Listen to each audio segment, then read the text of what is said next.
ছোটবেলায় বাবা মার সাথে কাটানো সময়গুলো বা তাদের ভালোবাসা বর্তমানে অনেক ছেলেপেলেই তা ভুলে যায়। কিন্তু আপনি যদি ছোটবেলার কথাগুলো মনে রাখেন বা মনে করেন, আপনার যখন 2 টাকা বা 5 টাকা 10 টাকার প্রয়োজন হতো, আর তখনকার সময় 2 টাকা বা 5 টাকার মূল্য অনেক ছিল। এই 2 টাকা 5 টাকা 10 টাকা দিয়ে অনেক কিছুই হতো।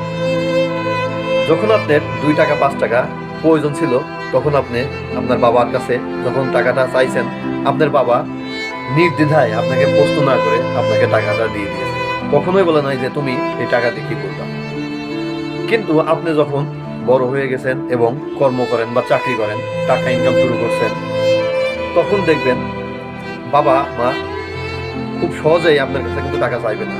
এবং আপনি যখন তাদেরকে জিজ্ঞেস করবেন যে বাবা তোমার কি টাকার প্রয়োজন বা তোমার কত টাকা লাগবে, দেখবেন বাবা বলবে তার প্রয়োজন থাকলেও অতি সহজেই সে বলবে না আমার টাকা লাগবে না, আমার কাছে টাকা আছে।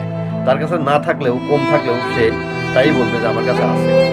এই জন্য আমরা যারা সন্তান আছি, আসলে বাবা মাকে যে তোমার কি লাগবে, আমাদের যতটুকু সাধ্য নিজের দিক থেকে, যতটুকু আমরা পারি তার দিক থেকে আমাদের বাবা মাকে প্রশ্ন না করে তাকে তার প্রয়োজনীয় জিনিস আগে দেওয়াই উচিত, চাওয়ার আগে।